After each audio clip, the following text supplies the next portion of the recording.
మా గ్రామస్తులందరినీ మీరు రక్షించండి, ప్రతి కీడు తొలగించండి, తప్పైన మార్గాల్లో నుండి విడిపించి శ్రేష్టమైన నీ మార్గంలోనికి వారిని మీరు నడిపించండి ప్రభువా.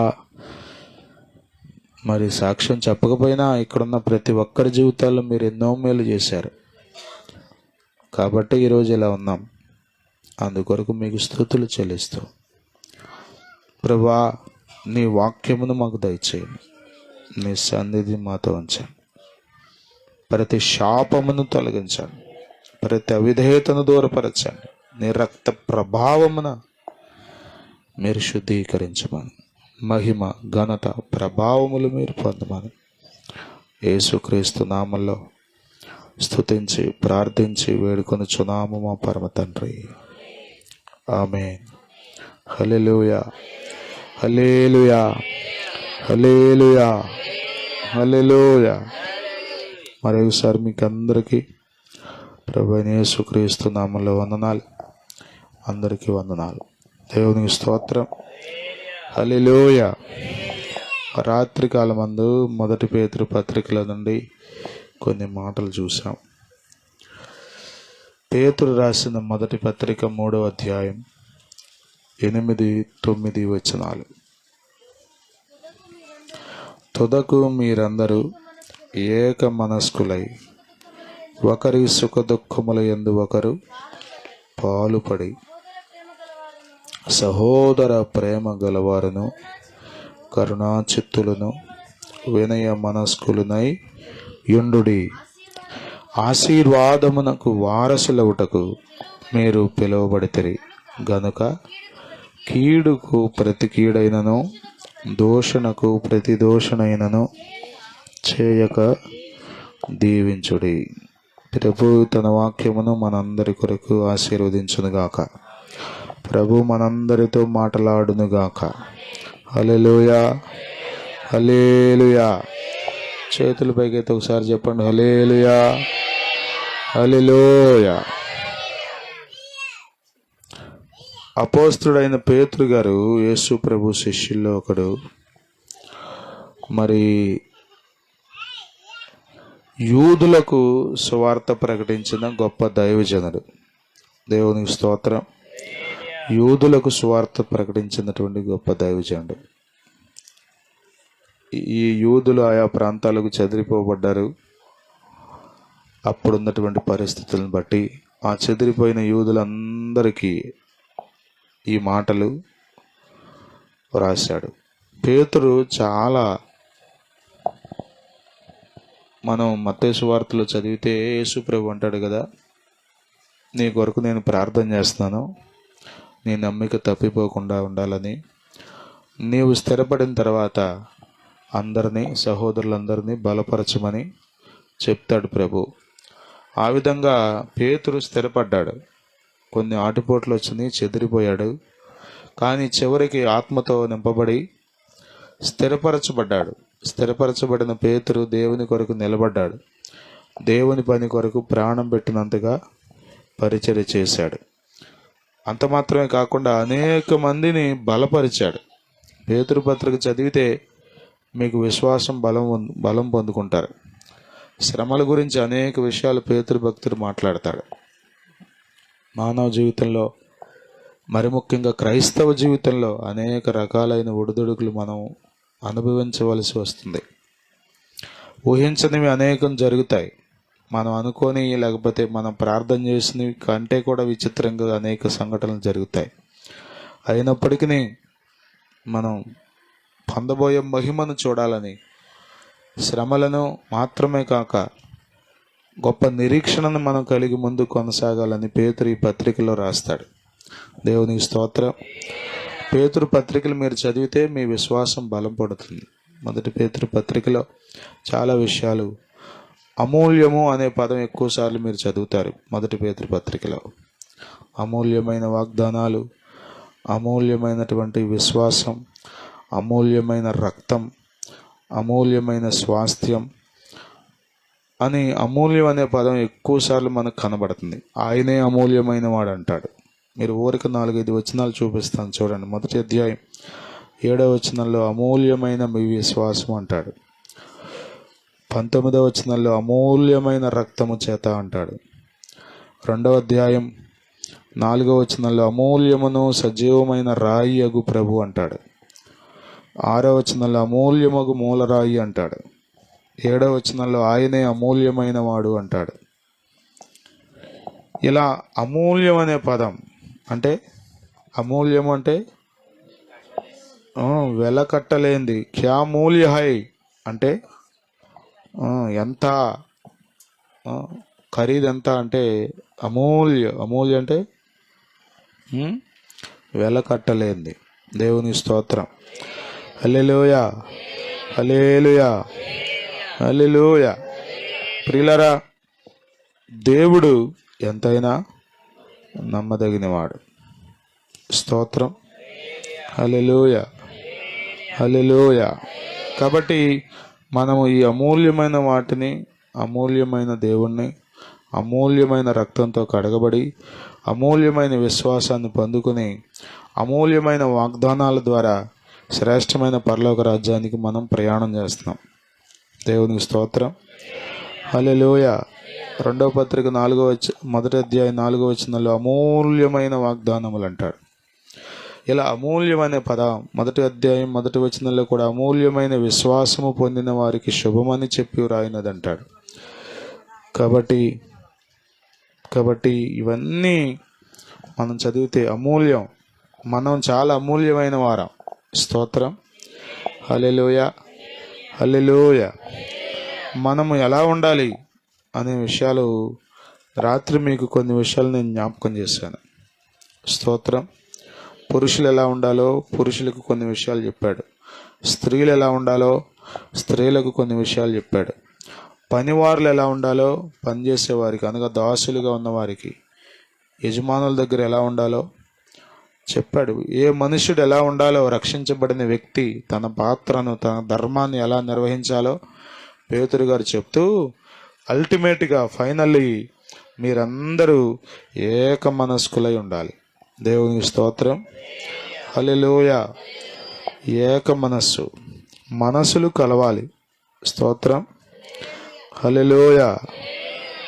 ఎందరు మనసులు కలవాలి అంటే రక్షణ పొందిన వారందరి మనసులు కలవాలి. స్తోత్రం. మనం అందరితో కలవం, మనకు నచ్చిన వాళ్ళతోనే కలుస్తాం కదా. మనకు నచ్చిన వాళ్ళతోనే విషయాలు పంచుకుంటాం. కానీ బైబిల్ మనకు బోధించే సత్యం ఏంటంటే మనం అందరం ఏక మనస్సు కలిగి ఉండాలి. స్తోత్రం.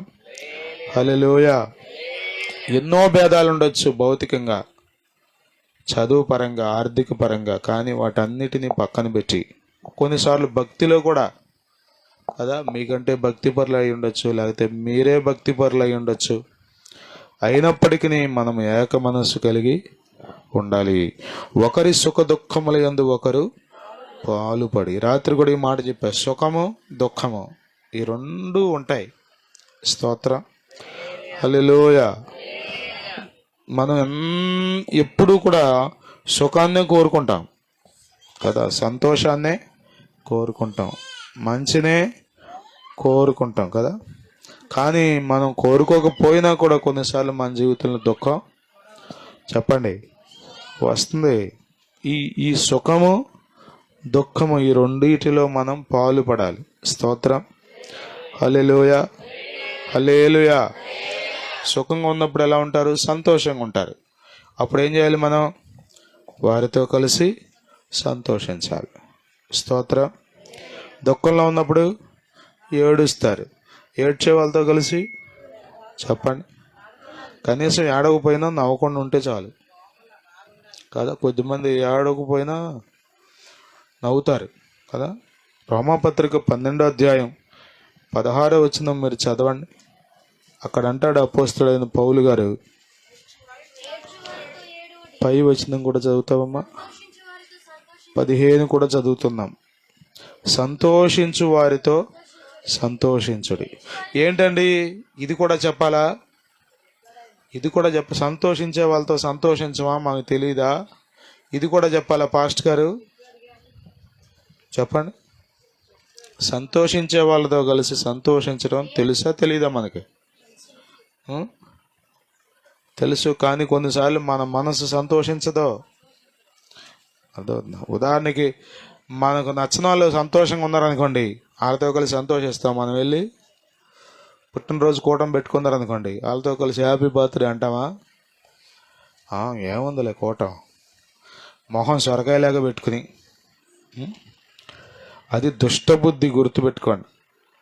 మనం సంతోషించే వారితో కలిసి చెప్పాలి. ఎందుకు సంతోషం ఉండదు నీకు?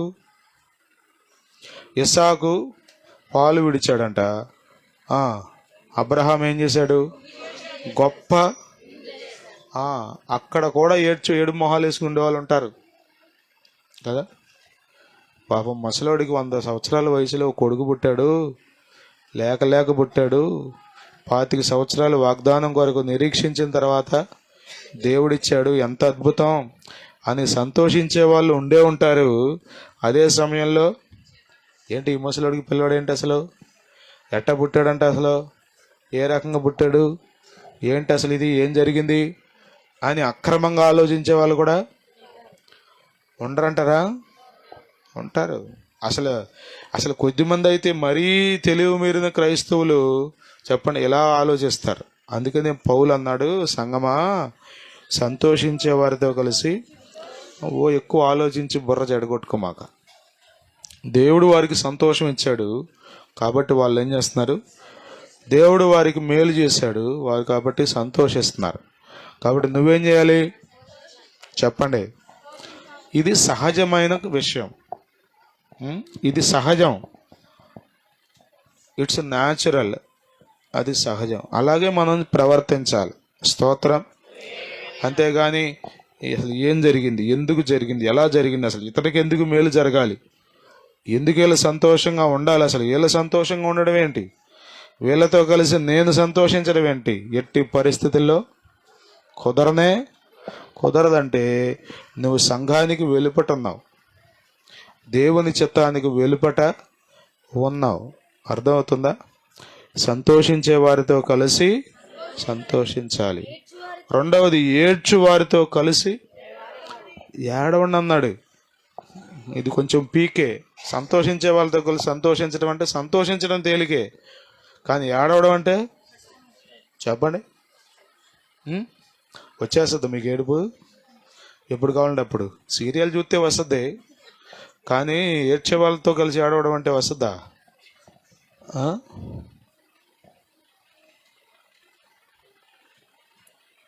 సంఘం అంటే ఇదే. ఏడ్చే వాళ్ళ దగ్గర జోకులు వేయకూడదు, ఏడ్చే వాళ్ళ దగ్గర నవ్వు మొహం పెట్టుకోకూడదు. ఒక ఆయన ఫోటోలు తెస్తుందంట, శవాల దగ్గర నవ్వమంటున్నాడంట. శవాల దగ్గర నవ్వడం ఏంటి అంటే ఆయనకు అలవాటైపోయి అన్ని చోట్ల స్మైల్ ప్లీజ్ అంటారు కదా. ఫోటోగ్రాఫర్ ఏమంటాడు? నవ్వితే బాగుంటారని, నవ్వితే ఫోటో చక్కగా చూసుకోవచ్చు అని అంటారు. కానీ చనిపోయిన చోట ఎట్లా నవ్వుతారు? దుఃఖకరమైన సమయంలో ఎలా నవ్వుతారు? ఎలా నవ్వు వస్తుంది అసలు? అంటే మనసు కలవాలి. ఇది ఏడుపు రావాలంటే ఏంటి చెప్పండి? సింపతి అనే పదం, ఎంపతి అనే పదం ఇంగ్లీష్లో 2 ఉంటాయి. సింపతి అంటే సానుభూతి, ఎంపతి అంటే సహానుభూతి. అంటే స్టాండింగ్ ఇన్ మై షూస్ అంటారు. అంటే అతని పరిస్థితిలో మనం నిలబట్టాం. అంటే యవ్వన కాలంలో భర్తను కోల్పోయింది ఒక స్త్రీ, లేకపోతే యవనస్తుడైన కుమారుని కోల్పోయింది ఒక తల్లి. ఎలా ఏడుస్తారు? మీరు బైబిల్ చదివితే నాయీను విధవరాలి కుమారుడు పాడి మీద తీసుకుని వెళ్ళిపోతున్నాడు శ్మశానానికి. ఆ పట్టణపు గవిన్ దగ్గర యేసు ప్రభు ఎదురొచ్చాడు. బైబిల్లో రాయబడింది యేసు కనికరపడ్డాడని. అంటే లిటరల్లీ హీ క్రైడ్. లాజరు సమాధి దగ్గర యేసయ్య కన్నీరు విడిచినట్లుగా మనం చూస్తాం. ఎందుకని అంటే కారణం యేసయ్య ప్రేమిస్తున్నాడు కాబట్టి. మనలో ప్రేమ ఉన్నప్పుడు చెప్పండి, మనిషి మీద ప్రేమ ఉన్నప్పుడు సంతోషించే వాళ్ళతో కలిసి సంతోషించగలం, ఏడ్చే వారితో కలిసి ఏడవగలం. ఒకరి సుఖ దుఃఖముల యందు ఒకరు బలపడి. సుఖం ఉందే, సంతోషం ఉందే తెలుసా, ఇది పంచుకునే కొద్దీ పెరుగుద్ది కదా. మీ అబ్బాయి పాస్ అయ్యాడు, ఎంతమందికి చెప్తా? చెప్పే కొద్దీ ఏమవుద్ది? ప్రాణం ఉసూరు అనిపిస్తుందా? ఇక చాలు ఇంకెక్కడ చెప్తాంలే అనిపిస్తుందా? చెప్పే కొద్దీ ఏమవుతుంది? సంతోషం కొన్న గుణం ఏంటో తెలుసా? పంచుకునే కొద్దీ పెరుగుద్ది. దుఃఖం కొన్న గుణం ఏంటో తెలుసా? పంచుకునే కొద్దీ భారం తగ్గిపోద్ది. స్తోత్రం. అందుకని ఏం చేయాలి? ఒకరి సుఖ దుఃఖముల యందు ఒకరు, అది సంఘం అంటే. స్తోత్రం. హల్లెలూయా. మీరు ఒకరి సుఖ దుఃఖాల్లో ఒకరు పాలు పడినప్పుడు ఏం జరుగుతుందో తెలుసా? అతని సుఖం ఇంకా పెరుగుద్ది, అతని దుఃఖం ఇంకా తగ్గిపోద్ది. స్తోత్రం. హల్లెలూయా. లాజికల్గా కూడా నిజమేనా అంటే నిశ్చయంగా నిజమే. సైంటిఫిక్గా కూడా నిజమేనా అంటే నిజమే. ఈ దినాల్లో ఎందుకు మనుషులు ఊరకే చనిపోతున్నారు చెప్పండి? పంచుకునేవాడు ఎవడ లేడు, పంచుకునేవాడు లేడు కదా. సర్వేలో ఏం తేలుతుందంటే టాపర్స్ అందరూ చచ్చిపోతున్నారు. బాగా చదువుకునే పిల్లలందరూ ఐఐటీల్లో, ఐఐఎంలలో చదివే పిల్లలు చనిపోతున్నారు. ఎందుకు చనిపోతున్నారు అంటే వీళ్ళకి చదువు ఉంది కానీ వాడి కష్టాన్ని పంచుకునే వాళ్ళు ఎవరు లేరు. వాడి దగ్గర బోల్డ్ అంత నాలెడ్జ్ ఉంది కానీ అమ్మ నాన్న ఏం చెప్తారు? నువ్వు బాగా చదవాలరా, గొప్పడు అయిపోవాలి. ఇదే ఇప్పుడు ఫోన్ చేసింది ఇదే, కానీ నీకు ఏ బాధ ఉంది, నువ్వు ఎలా ఉన్నావు? అసలు రుద్దేయటమే కొద్దిమంది. అయితే నేను నువ్వు ఇది అవ్వాలనుకున్నాను, నువ్వు అయిపోవాల్సిందే. ఎక్కడవుతాడు? చేపని చెట్టు ఎక్కమనండి ఎక్కుద్దా? కోతిని నీళ్ళలో ఏదమనండి ఈదుద్దా? ఎందుకని? చేప చెట్టు ఎక్కలేదు. చేపని దేవుడు ఎలా పెట్టాడు? దాని సిస్టమ్ అంతా అలా పెట్టాడు కాబట్టి చక్కగా నీళ్ళలో ఈదుకుంటూ పోద్ది. మన లెక్కేంటి? కోతి ఎక్కుతుంది కాబట్టి నువ్వు కూడా ఎక్కాల్సిందే. అదిగో వాళ్ళ పిల్లోడు డాక్టర్ అయ్యాడు, వీళ్ళ పిల్లోడు యాక్టర్ అయ్యాడు, వీళ్ళ పిల్లోడు కలెక్టర్ అయ్యాడు. నువ్వు ఏ యాక్టర్ అవుతావు? యాక్టర్ అవుతావా, డాక్టర్ అవుతావా, కలెక్టర్ అవుతావు? ఇదే గొడవ. ఆడికేమో అక్షరం రావట్లా, వీళ్ళమ్మేమో కలెక్టర్ అవ్వమంటుంది. చదవాలేడు, వాళ్ళమ్మ కోరిక తీర్చలేడు. సరే చదువుదామన్నా చెప్పండి కష్టంగా ఉంది. ఏం చేస్తున్నాడు? మధ్య మార్గంగా పోతున్నాడు. నా వల్ల కాదు, నీ ఆశలు నేను తీర్చలేను, నిన్ను క్షమించమ్మా అని ఒక ఉత్తరం రాసి, ఇదే నా జీవితం అంటే వాడికి అసలు ఏంటి అనేది మనం గ్రహించట్లా కదా. చేపను ఎక్కమంటున్నాం, ఇదిగో అంతకైతే నీకు ట్రైనింగ్ ఇస్తా, నీకు ఎట్టా కావాలట ఎక్కిస్తా, నీకు వీలైతే నిచ్చినేస్తా, కానీ నువ్వేం చేయాలి? ఖచ్చితంగా చెట్టు ఎక్కాల్సిందే అంటున్నావు. ఎక్కుద్దా? ఎక్కదు. చేప చెట్టు ఎక్కలేదు. చెట్టు ఎక్కకపోవడం ఎంత కరెక్టో కోతి నీళ్ళలో ఎదడం కూడా అంతే. దానికి అది కష్టం. కోతిని తీసుకొచ్చి చెట్టు ఎక్కమనండి చెప్పండి, అమాంతం ఎక్కుద్ది. అందుకని చదువు అంటే ఏంటి తెలుసా? అసలు పిల్లవాళ్ళలో ఏముంది అసలు అనేది కనిపెట్టాలి. ఇప్పుడు టీచర్స్ కనిపెడతలా. టీచర్స్కి ఆ గొడవ లేదు. ఓ రుద్దాడు, A for apple, A for apple, A for apple, A for apple కొట్టు. ఆడికి ఎక్కడ ఏ ఫర్ యాపిల్? ఆడికి యాపిల్ కనబడతాడు, ఇంకోటి కనబడుతుంది ఆడికి. అమ్మ నాన్న అయితే ఇంకా మరీ ఘోరం, రుద్దేయటమే. నాకు ఎట్టాకు చదువుకోవాలో నువ్వు చదువుకోవాలి, ఎట్టి పరిస్థితుల్లో నువ్వు అవ్వాలి రైటే, కానీ ఆడు అవ్వాలి కదా. అవ్వగలిగేంత సామర్థ్యం వాళ్ళు, ఆడికి ఆలోచన ఉండాలి కదా, ఉండాలిగా. రైట్ బ్రదర్స్ మీకు తెలుసా? రైట్ బ్రదర్స్ చదివితే, మీరు చరిత్ర చదివితే వారు పాస్టర్ గారి కొడుకులంట. ఇద్దరు సైకిల్ మెకానిక్ షాపులో మెకానిక్గా ఉండేవాళ్ళంట. మెకానిక్లు అంట వాళ్ళు. కానీ మొత్తానికి పక్షిని చూసి వాళ్ళు విమానం కనిపెట్టారు. ఎగురుతున్న పక్షిని చూసి, మనం ఎగురుతున్నప్పుడు విమానాలు ఉన్నాయే కనిపెట్టిన వాళ్ళు రైట్ బ్రదర్స్. ఎట్లా కనిపెట్టారు? వాళ్ళు మెకానిక్ షెడ్లో ఉంటే కనిపెట్టారు. ఏరోనాటికల్ ఇంజనీరింగ్ ఏం చేయలే వాళ్ళు. అర్థమవుతుందా? అంతకుముందు కనిపెట్టినోడు ఎవడో లేడు, విమానం తయారు చేసినోడే లేడు. కానీ ఎగురుతున్న పక్షిని చూశాడు. అంటే వాడికి ఆలోచన ఉందే, పిల్లల్ని ఫ్రీడమ్ ఇస్తే చదువుతారు వాళ్ళు. పిల్లలకి ఫ్రీడమ్ ఇస్తే వాళ్ళు యోగ్యులు అవుతారు, బలవంతంగా రుద్దేయకుండా. సుఖం దుఃఖం మానవ జీవితంలో ఇవి ఉంటాయి. మనం చాలాసార్లు ఏం కోరుకుంటామంటే మన పిల్లల ద్వారా మనం సుఖపడాలని, మన ద్వారా మన పిల్లలు సుఖపడాలని. ఎంతగా ఆశించినా సుఖంతో పాటు దుఃఖం చెప్పరండి తప్పనిసరిగా ఉంటాయి. పాత ఆయన ఎవడో రాశాడు, కావిటి కొండలంట. ఈ రెండు కావిడి తెలుసుగా మీకు? కావిడి తెలుసా? ఈ తరానికి తెలియదు. మా బ్యాచ్ అడగండి కావిడి అంటే ఏంటో, అట చూత్తరాలు. కావిడికి ఏముంటుంది? ముందొక బింది. సరే ఒకటే పెట్టుకోండి, నడుస్తుద్ద వ్యవహారం. ఒకటే పెట్టుకోండి, ఏం జరుగుద్ది? నువ్వు నడపలేవు. అచ్చంగా సుఖమే ఉంటే నీ జీవితంలో అసలు ఆశీర్వాదం ఏముంది చెప్పండి? కోరుకుంటాం కానీ దుఃఖం కూడా మన జీవితంలో ఉంటుంది. దేవుని స్తోత్రం. అసలు ఒక దైవజనుడు అన్నాడు, చీకటి ఉంటేనే కదా వెలుగు విలువ తెలిసేది నీకు. దుఃఖం ఉన్నప్పుడే కదా సుఖం విలువ తెలిసేది నీకు. కాబట్టి ప్రియులరా, సుఖ దుఃఖాలు అనేవి ఉంటాయి. ఒకరి సుఖ దుఃఖముల యందు ఒకరు పాలు పడాలి.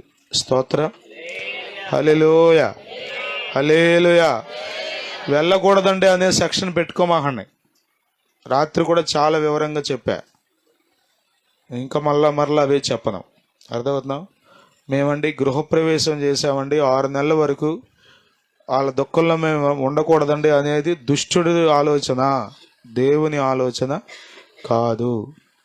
చీకటి సంబంధులు పెట్టిన సాంప్రదాయాలు అవి. కాబట్టి అవి మన విధానాలు కాదు. మా ఆవిడ ప్రెగ్నెంట్ అండి, ఎక్కడికి వెళ్ళకూడదండి అనకండి. అర్థమవుతుందా? ఇవన్నీ లోకంలో నుండి వచ్చినాయి. కానీ దేవుడు చెప్తున్నాడు మనకేంటి తెలుసా? ఒకరి సుఖ దుఃఖాలు యందు ఒకరు పాలు పడాలి. స్తోత్రం. హల్లెలూయా, హల్లెలూయా, హల్లెలూయా. అర్థమవుతుందా? ఉదాహరణకు నిన్నే ఉంది, పెట్టి మోస్తున్నారు మన వాళ్ళు. ఒక్కడనే మోసేమనండి, ఒక్కడనే మోసేమనండి, వేయగలరా? ఒకళ్ళ తర్వాత ఒకళ్ళు పరిగెత్తుకొచ్చారు, నేను పడతానని ఒకళ్ళ తర్వాత ఒకళ్ళు భుజాలు మార్చుకొని అటు మార్చుకొని ఇటు మార్చుకొని మొత్తానికి తీసుకెళ్ళి అక్కడ పెట్టాం. అక్కడ పెట్టాలంటే ఏంటి? చెయ్యి కలపాలి, భుజం ఒకరికి ఒకరు. ఆడే మొత్తాడులే, మైకి చేస్తాడా అనుకుంటే కష్టం. అర్థమవుతుందా? కనీసం మోసే వాళ్ళను నలుగురిని సంపాదించుకోవాలంట. మేము ఎవరింటికి వెళ్ళమండి, మేము క్రైస్తవులం అండి అనమాకండి. మేము క్రైస్తవులం అండి, మేము అసలు ఎవరింటికి వెళ్ళమండి, మేము మా భక్తి మా ప్రార్థన మేమండి చెప్పండి. బురకా ఒకటి లేదన్నట్టుగా కొద్దిమంది కూర్చుంటారు ఇంట్లో. అట్లా ఉండకూడదు. మనం ఇతరులతో పాల్గొనాలి. ఇతరుల సుఖ దుఃఖాల్లో మనం, ఒకవేళ వాక్యానికి వ్యతిరేకమైన కార్యక్రమాలు జరుగుతుంటే అక్కడ ఉండండి, మీరు దాని జోలికి వెళ్ళకండి. కానీ సుఖంలో దుఃఖంలో మనం అక్కడ ఉండాలి. స్తోత్రం. హల్లెలూయా. మరి ముఖ్యంగా సంఘం అంటే కంపల్సరీ మీరు ఉండాలి. మీరు ఈ సంఘ సభ్యులు అంటానికి గుర్తుండి తెలుసా? మీరు ఖచ్చితంగా అందులో ఉండాలి. అర్థమవుతుంది? మాకండి కుదరదండి అన్నారు అనుకోండి, మీ ఇంట్లో జరిగితే ఏదన్నా అర్థమవుతుంది? మీరు గమనించుకోండి, మనుషులు లెక్కలు వేసుకుంటారు. లెక్కలు వేసుకోకూడదు మనం, కానీ అయినా వేసుకుంటాం. మా ఇంటికి కూటానికి వచ్చిందా రాలేదా కదా, అప్పుడప్పుడు మన వాళ్ళు సాక్ష్యం చెప్తారుగా, నన్ను ఏమనుకోమా అంటే నాకున్న పరిస్థితిని బట్టి రాలేకపోతున్నాను, దయచేసి మీరందరూ మా ఇంటికి మాత్రం రండి. అన్నందుకనే వెళ్తారేమో, కానీ మామూలుగా అయితే స్ట్రైక్ చేస్తారంతే, నువ్వు వచ్చావు మా ఇంటికి అని. అదే కదా రిలేషన్ అంటే. రిలేషన్ అనేది ఎలా ఉంటుందంటే, మనం పెంచుకోవాలనుకుంటే పెరుగుతుంది, కట్ చేసుకోవాలనుకుంటే కట్ అయిపోద్ది. సంఘం ఒకరి సుఖ దుఃఖాలు యందు ఒకరు పాలుపడాలి. ఎవరికి వాళ్ళే బ్రతకలేము. ఎవ్వరు నాకు అవసరంలా. నేను ప్రార్థన చేసుకుంటా, నా పని నేను చేసుకుంటా, దేవుడు నాకు తోడుగా ఉన్నాడు అనమాకండి.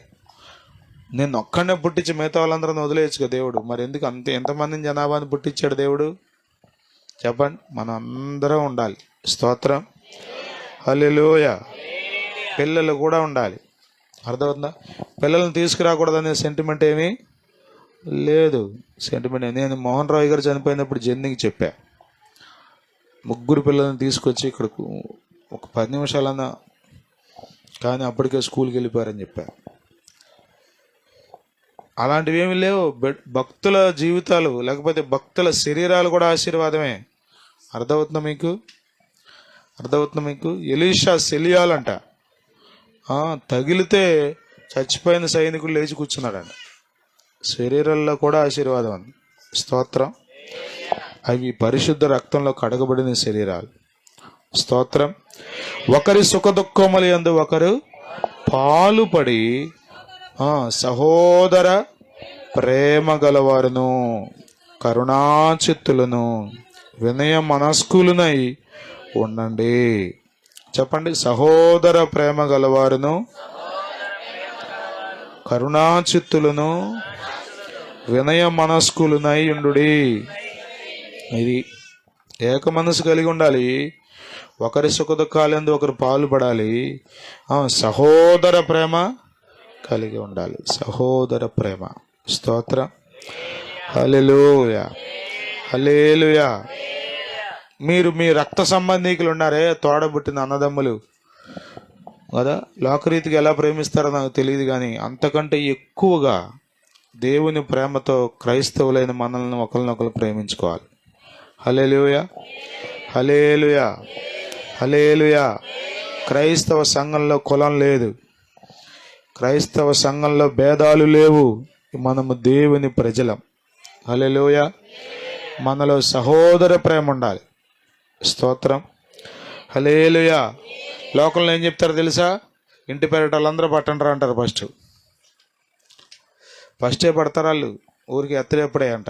ఇక తర్వాత ఎవరు అయినా పట్టచ్చు. హాల్నే మొయ్యాలి చివరిదాకా అంటే ఇక వీళ్ళు రారు అసలు. చివరిదాకా మీరే మొయ్యాలి ఇంటి పేరటాలంటే కుదరదా? రకరకాల విధానాలు లోకంలో ఉన్నాయి. కాదు, మనం దేవుని పిల్లలం. స్తోత్రం. సహోదర ప్రేమ కలిగి ఉండాలి. స్తోత్రం. రెండవ మాట ఇక్కడ కరుణాచిత్తులు అన్నాడు. ఏ చిత్తులు? చిత్తులు అంటే ఏంటి? చిత్తము కలిగిన వారు అనగా కరుణ కలిగిన మనసు ఉండాలి. స్తోత్రం. ఊరకే ఎత్తి చూపించకూడదు అన్నీ. కొద్దిమందికి ఎప్పటికీ అయ్యే అదిగో అది ఇది ఇది ఇది మొత్తం లిస్ట్ రాయమంటే ఒక 5-6 పుస్తకాలు ఇచ్చినా సరిపోవు, అంత రాసేస్తారు. ఎవరి గురించి? తోటి సహోదరుని గురించి, తోటి సహోదరిని గురించి. మీ గురించి రాయమంటే నా గురించి ఏముంది అసలు? ఒక్కటి కూడా రాయటానికి ఏమీ లేదు అసలు. అసలు నేనే మొట్టమొదటి పరిశుద్ధుని అన్నట్టుగా మాట్లాడతాం. యేసు రక్తమే జయం. ప్రియులారా, మనం కరుణ కలిగి ఉండాలి. స్తోత్రం, హల్లెలూయా, హల్లెలూయా. కరుణా సాగర యేసయ్యా. ఎవరైనా అంటే ఏంటి? సముద్రం అంత కరుణ. అది సాగరం అంటే ఏంటి? సాగరం అంటే కరుణాసాగరుడు అంటే అర్థం ఏంటి? సముద్రం అంత కరుణ కలిగిన వాడు. స్తోత్రం, హల్లెలూయా, హల్లెలూయా, హల్లెలూయా. మనము కరుణ కలిగి ఉండాలి, అంటే దయ కలిగి ఉండాలి. తోటివారి పట్ల ఏం కలిగి ఉండాలి? రూల్స్ మాట్లాడకూడదు, రూల్స్ మాట్లాడకూడదు. కరుణ కలిగి ఉండాలి. స్తోత్రం, హల్లెలూయా. జాలి పడేవారి విషయంలో దేవుడు ఏం చేస్తాడు తెలుసా? ఆయన కూడా జాలి పడతాడు. కొద్దిమంది మరీ కఠినంగా ఉంటారు. లూకాసు వార్త 6వ అధ్యాయం తీయండి. లూకాసు వార్త 6వ అధ్యాయం 36వ వచనం. కాబట్టి మీ తండ్రి కనికరము గలవాడై ఉన్నట్టు మీరును కనికరము గలవారై ఉండు. పక్కన వాళ్ళతో ఈ మాట చెప్పండి. మీ తండ్రి, కొంచెం అలంగా చూసి చెప్పండి, చూడండి కొంచెం. మీ తండ్రి కనికరము గలవాడై ఉన్నట్టు మీరును కనికరము గలవారయుండుడి. యేసు ప్రభు వారు బోధించిన మాటలు ఇవి. దేవుని స్తోత్రం. నేరాలు మోపే మాకండి, ఉన్నాయి లేని ఎతికేసి మరి చెప్పే మాకండి. మీరు కనికరం కలిగి ఉండండి. దానికి మూలం ఏంటి తెలుసా? మీ తండ్రి కూడా కనికరా సంపన్నుడు నా దేవుడు. కనికరా సంపన్నుడు నా దేవుడు. దేవుని యందు నిరీక్షణ నుంచి ఆయనను స్తుతించు నా ప్రాణమా. దేవుని యందు నిరీక్షణ నుంచి ఆయనను స్తుతించు నా ప్రాణమా. హల్లెలూయా, హల్లెలూయా. నేను ఎక్కడో చూశాను ఆటో డ్రైవర్ని గర్భిణీ స్త్రీలకి డబ్బులు తీసుకోవట్లా. మంచిదే, తప్పే ఉంది. ఎక్కడో చూసాం, మొబైల్లోనో పందర్లోనో ఎవరో ఒక ఆటో డ్రైవర్ నేను తీసుకోదండి అని చెప్పాడు. Good habit. అంటే అతని మనసులో ఏముంది? గర్భిణీ స్త్రీలు వాళ్ళ దగ్గర ఏముందిలే. కొద్దిమంది అసలు ఏమీ కనికరం ఉండదు, ఎల్లప్పుడు కఠినమే కదా, కఠినమే. ప్రియులారా, మనం దేవుని పిల్లలం. మన తండ్రి కనికరం కలిగి ఉన్నాడు, మనం కూడా కనికరం కలిగి ఉండాలి. అక్కడ ఇంకో మాట ఉంది, వినయ మనస్కులనై ఉండాలి, వినయము కలిగి ఉండాలి. స్తోత్రం, హల్లెలూయా. చెప్పండి. 1, ఏక మనసు కలిగి ఉండాలి. 2, ఒకరి సుఖ దుఃఖాల్లో ఒకరు పాలు పడాలి. ఇవి జరగాలంటే ఎట్లా ఉండాలో తెలుసా? మనం సహోదర ప్రేమ ఉండాలి, మనలో కరుణ కలిగిన మనసు ఉండాలి, వినయ మనసు ఉండాలి. స్తోత్రం, హల్లెలూయా. నువ్వెంత అంటుంది అహంకారం, కానీ వినయం ఏమంటుంది తెలుసా? నేనెంతటి వాడను, నేనెంత, నా బ్రతికెంత, నా చదువు ఎంత, నా పరిస్థితి ఎంత, ఎంతటి వాడను నేను. ఇది వినయం. స్తోత్రం, హల్లెలూయా.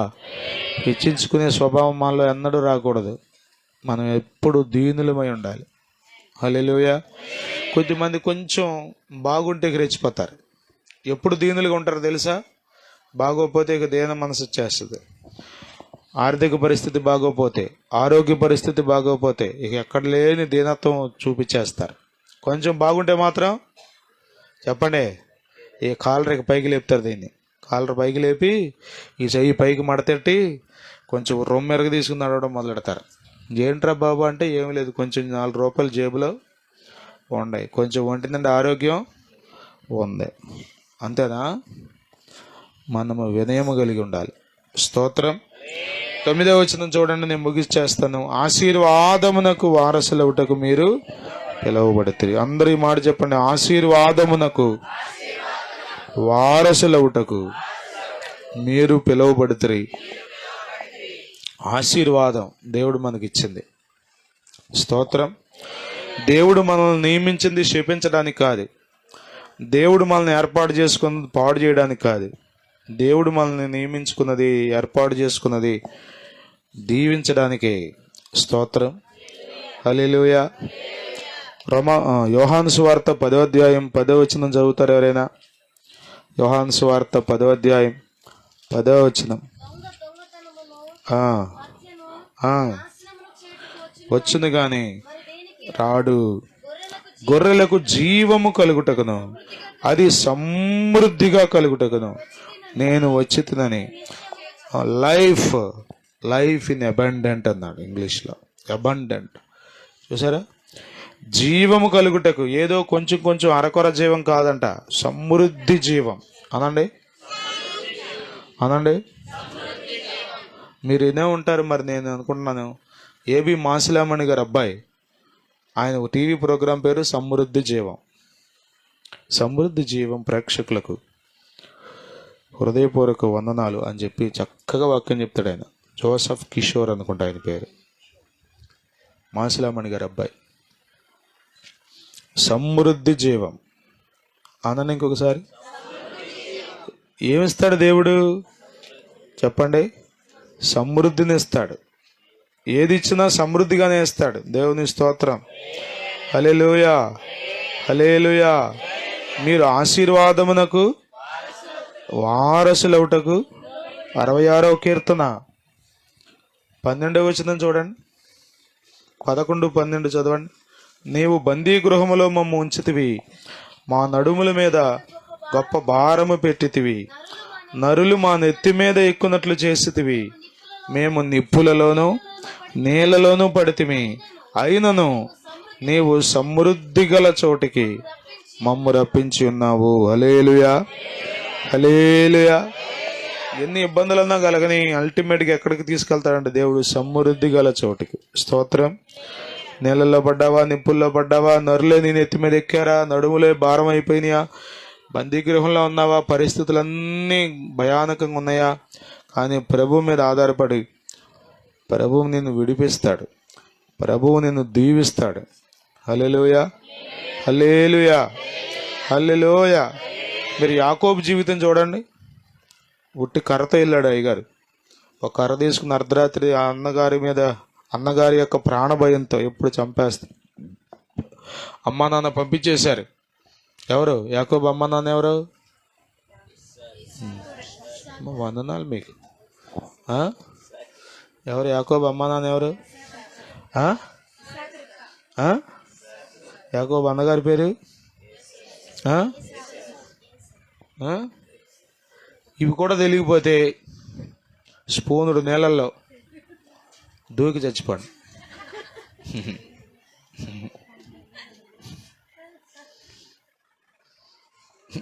యాకోబు తల్లిదండ్రుల పేర్లు, అన్నగారి పేర్లు తెలియకపోతే ఇంక ఇన్ని సంవత్సరాలు మందిరానికి వచ్చేయండి చెప్పండి.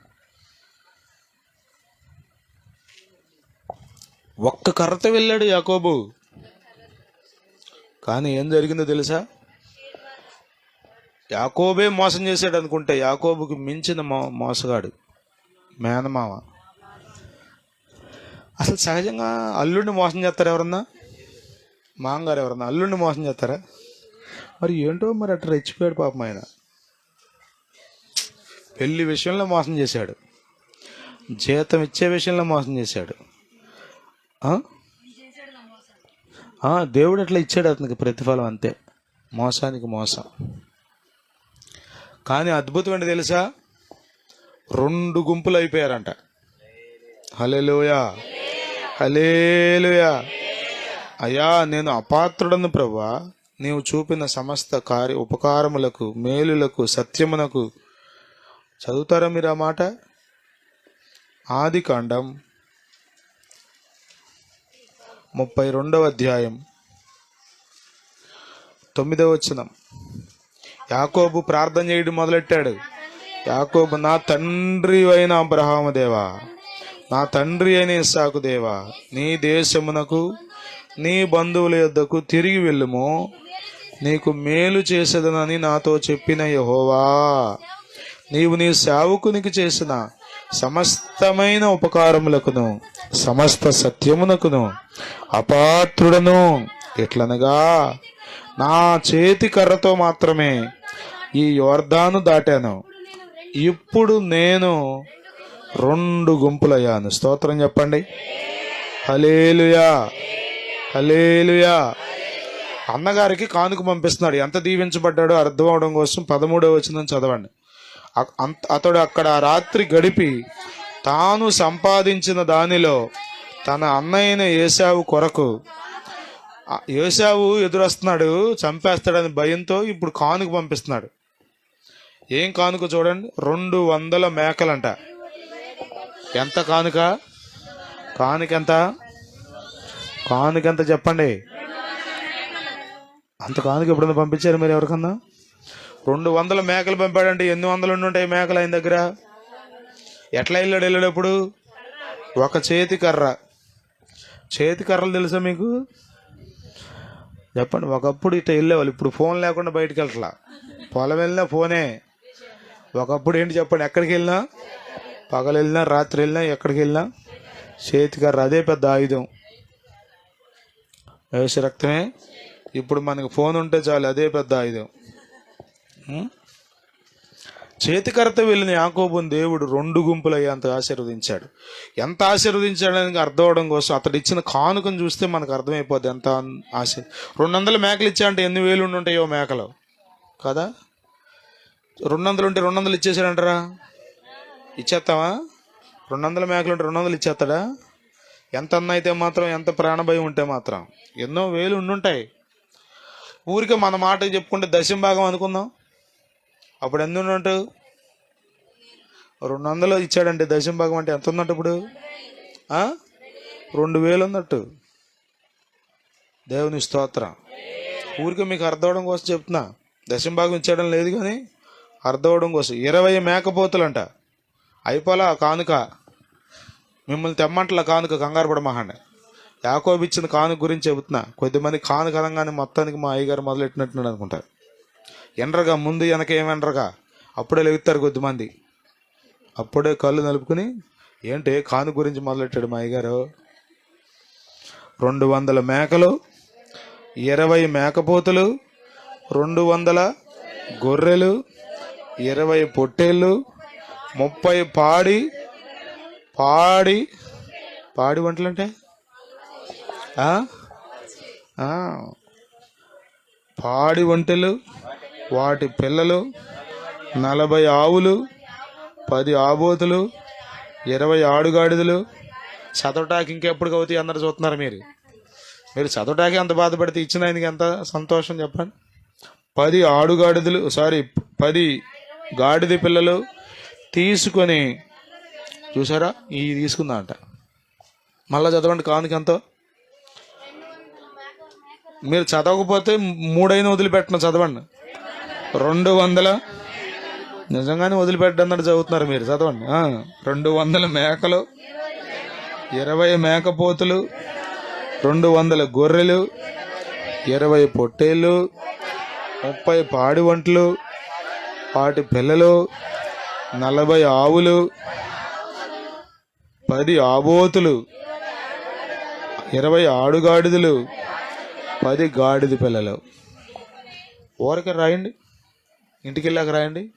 యాకోబు ఏశావుకి ఇచ్చిన కానుక అని రాయండి. ఊరికే ఒక్కొక్క లైన్లో ఒక్కొక్క కానుక రాయండి. 200 మేకలు, 20 మేకపోతులు. ఎంత ఇచ్చాడు చూడండి. అంటే దేవుడు యాకోబుని ఎంతగా దీవించాడు. ఎంతోమంది అతన్ని మోసం చేయాలనుకున్నా కానీ దేవుడు అతన్ని దీవించాడు. మనము ఆశీర్వాదమునకు వారసులు అవడానికి పిలువబడ్డాము. హల్లెలూయా, హల్లెలూయా, హల్లెలూయా. ద్వితీయోపదేశ కాండంలో రాయబడిన మాట ఏంటి తెలుసా? ద్వితీయోపదేశ కాండం తీయండమ్మా, బైబిల్ తీయండి. ద్వితీయోపదేశ కాండం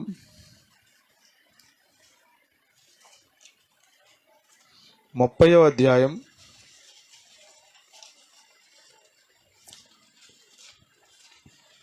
19వ వచనం. నేడు జీవమును మరణమును, ఆశీర్వాదమును శాపమును నేను నీ ఎదుట ఉంచి. దేవుడు మన ఎదుట 2 ఉంచాడు, జీవము మరణము. కొంచెం వెనక్కి పేజీ తిప్పండి, 15వ వచనం కూడా చదవండి. చూడుము, నేడు నేను జీవమును మేలును మరణమును కీడును నీ ఎదుట ఉంచాను. దేవుడు పక్షపాతి కాడు, 2 ఉంచాడు. నీకు ఏది కావాలో అది కోరుకో. దీనికి సాక్షులుగా ఎవరిని పెట్టాడో తెలుసా? భూమిని. నేను ఆశీర్వాదం కోరుకుంటే దేవుడు శాపం ఇచ్చాడు అంటాక లేదు. అర్థమవుతుందా? ఎవరు సాక్షులుగా ఉన్నారో తెలుసా? భూమి, ఆకాశం. ప్రియులారా, మీరు ఆశీర్వాదానికి వారసులు అవటానికి పిలిచాడు దేవుడు. మీరు ఆశీర్వాదం కోరుకోవాలి, ఆశీర్వాదం మార్గంలో నడవాలి.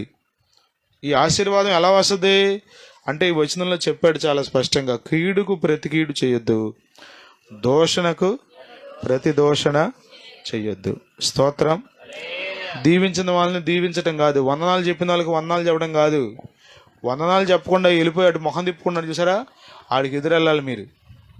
అటు తిప్పుకుంటే అటు వెళ్ళాలి, ఇటు తిప్పుకుంటే ఇటు రావాలి. వీడండి నన్ను వదిలిపెట్టలేదు, బంక పట్టుకున్నట్టు పట్టుకున్నాడు. వదిలిపెట్టకూడదా? స్తోత్రం.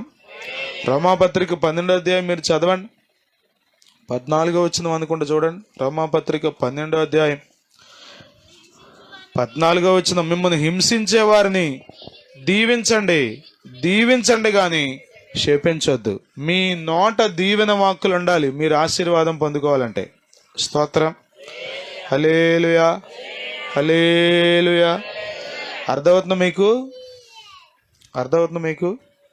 మీరు దీవించండి కానీ శపించొద్దు. మిమ్మల్ని హింసించారా, మీకు కీడు తలబెట్టారా, నోటికి వచ్చినట్టు అలా మాట్లాడారా, ఏం చేయాలి మీరు? వాళ్ళని చెప్పండి.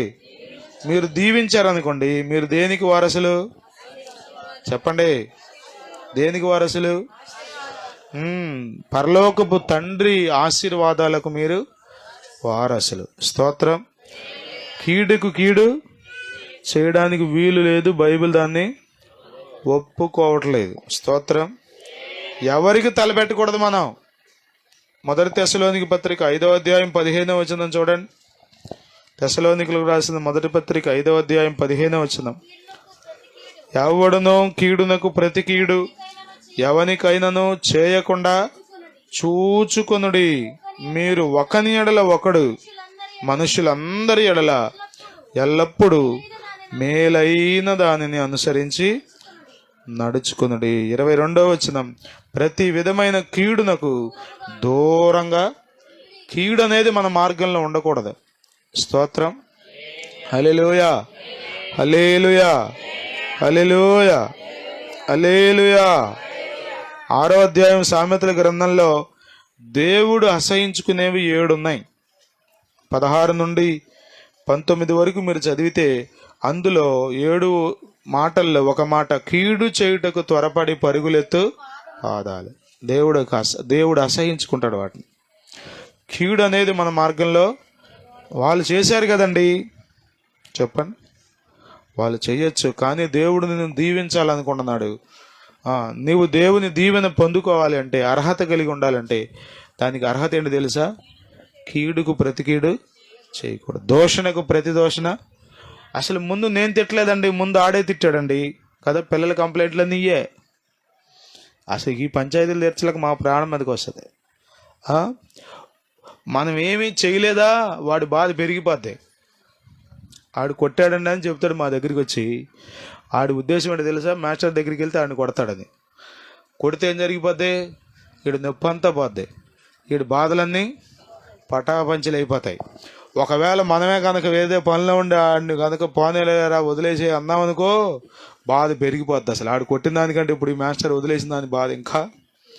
చిన్నప్పటి నుంచి మనకి ఇదే సిస్టం కదా. మీరు పిల్లల్ని చూడండి, అమ్మ కొట్టాడు అన్నాం అనుకోండి, పెద్దోడు చిన్నోడు వచ్చాడు అనుకోండి, కొట్టాడని, అమ్మ అన్నయ్య కొట్టాడే, మనం ఏమన్నాం? ఆడి కోసం అన్నా ఒక దెబ్బ వేయాలండి, వేస్తే వీడికి ప్రాణం కుదుట పడద్ది, యేసు రక్తమే. కానీ బైబిల్ అలా ఒప్పుకోట్లా.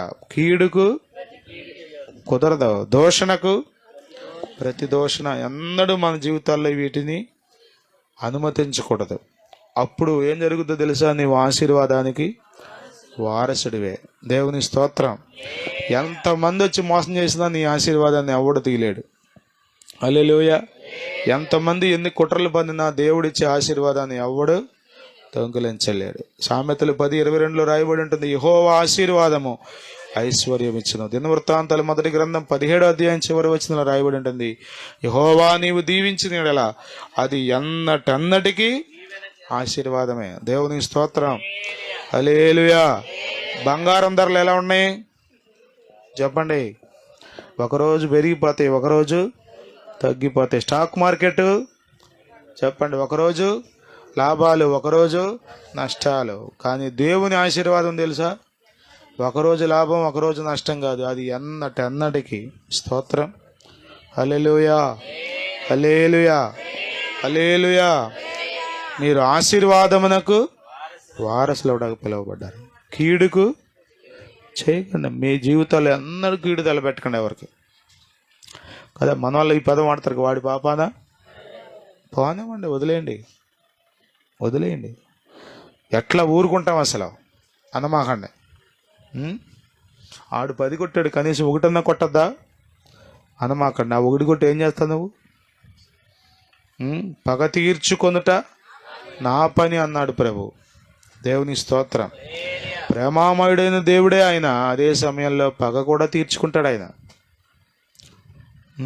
ఆయన బిడ్డల జోలికి వచ్చిన వాళ్ళని దేవుడేమి అయితే మారుస్తాడు, లేకపోతే వంకర్లన్నీ తీస్తాడు. దేవుని స్తోత్రం. మనము మనుషులతో సమాధానంగా ఉండాలి, ప్రేమించాలి. స్తోత్రం. మనము ప్రేమించడం ద్వారానే దేవుని పిల్లలు అవుతాం. యోహాను సువార్త 13వ అధ్యాయం 34వ వచనం చదవండి, ముగిస్తాను. యోహాను సువార్త 13వ అధ్యాయం 34వ వచనం. మీరు ఒకరినొకరు ప్రేమించుట వలన ప్రేమింపవలెనని మీకు క్రొత్త ఆజ్ఞ ఇచ్చుచున్నాను. నేను మిమ్మును ప్రేమించిన ప్రకారం మీరును ఒకరినొకరు. ఏంటో ఒక మాట చదువుతున్నారు, ఇంకొకరికి ఎత్తున్నారు కో అనుకుంటేది. కో కొట్టినట్టు కొడుతున్నారు. వచ్చినంతా ఒకళ్ళు చదవండి నాన్న. నేను మిమ్మును ప్రేమించిన ప్రకారము మీరును ఒకరినొకరు ప్రేమించండి. చదువమ్మా. ఏం నిద్రపోయేటి? మీరు ఒకరి ఎడల ఒకరు ప్రేమ గలవారైన ఎడల దీనిని బట్టి మీరు నా దేనిని బట్టి ఆ పై చదవండి. మీరు ఒకరి ఎడల ఒకరు ప్రేమ గలవారైన ఎడల దీనిని బట్టి మీరు నా శిష్యులు. అర్థమవుతుందా? భక్తులు ఎంత తెలుసుద్ది జనానికి? చేతిలో బైబిల్ ఉంటే తెలిసిపోద్దా? చెప్పరండి అమ్మా, తెలిసిపోద్దా? ఎత్తి మీద ముసుగేసుకుని ఉంటే తెలిసిపోద్దా? ఇవన్నీ ఫిజికల్ అపియరెన్స్. కానీ నిజమైంది ఏంటి తెలుసా? మీరు ఒకరినొకరు ప్రేమించుకోవడం వలన మీరు నా శిష్యులని. ఎవరైతే దేవుని శిష్యులో వారు దేవుని ఆశీర్వాదాలకు వారసులు. దేవుని స్తోత్రం. హల్లెలూయా. ప్రేమను ధరించుకోవాలి మనం. ఎన్నడూ మన మార్గాల్లో కీడు కానీ, దూషణ మాటలు కానీ, శాపవచనాలు కానీ ఉండడానికి వీల్లేదు. నువ్వేమైపోతావో నేను చూస్తా అనమాహండి. నీకేం తెలుసు వాళ్ళు ఏమైపోతారు? ఏం చూద్దాం అనుకున్నాడు లాభాను? చెప్పండి. మచ్చలే అనుకున్నాడంట, అన్నీ మచ్చలే వచ్చినాయి. సార్లే అనుకున్నాడంట, అన్నీ సార్లే పుట్టినాయి. ఏంటి ఈ గోళ, ఇట్ట చేస్తాడేంటి అనుకున్నాడు. ఏం చేశాడు? యాకోబు ఏమన్నా సైంటిస్టా? చెప్పండి. మేకల గొర్రెలకు సంబంధించిన ఏమన్నా స్పెషలిస్టా? ఏమీ కాదు. దేవుడు యాకోబుని దీవించాలనుకున్నాడు. యాకోబు మార్గంలో దీవెన దేవుడు, చెప్పండి దాన్ని ఏమంటాడు, నా గిన్నె నిండి అన్నట్టుగా దేవుడు పొర్లింపజేశాడు. అంతే. స్తోత్రం. హల్లెలూయా. కీడుకు కీడు. ఇంటి దగ్గర మోసం చేశాడు, కానీ మీరు చదివితే యాకోబు మామ దగ్గర ఎక్కడ మోసం చేయలే కదా. ఇప్పుడు ఆయన మోసం చేసి పెళ్లి చేసినా ఆమె నన్ను వదిలేశాడా? వదిలేలా. యాకోబు మామగారింటి దగ్గర చాలా నమ్మకంగా చేశాడు. అందుకని దేవుడు యాకోబును ఆశీర్వదించాడు. మన పరిస్థితిని బట్టి దీవించబడతాం. చూడుము, నేను నీ ఎదుట ఆశీర్వాదం, శాపం ఉంచా. ఏది కావాలో నీ ఇష్టం. Choice is yours. సెలక్షన్ ఎవరో తెలుసా? నువ్వే. నువ్వు ఆశీర్వాదం కోరుకోవాలంటే ఏం చేయాలి? కీడుకు ప్రతి కీడు చేయకూడదు. దూషణకు ఎక్కడ ఒక్క మాట కూడా వంకర మాట రావడానికి వీల్లేదు. లేచి నిలబడదాం, ప్రార్థన చేసుకుందాం. దేవుడిచ్చిన ప్రతి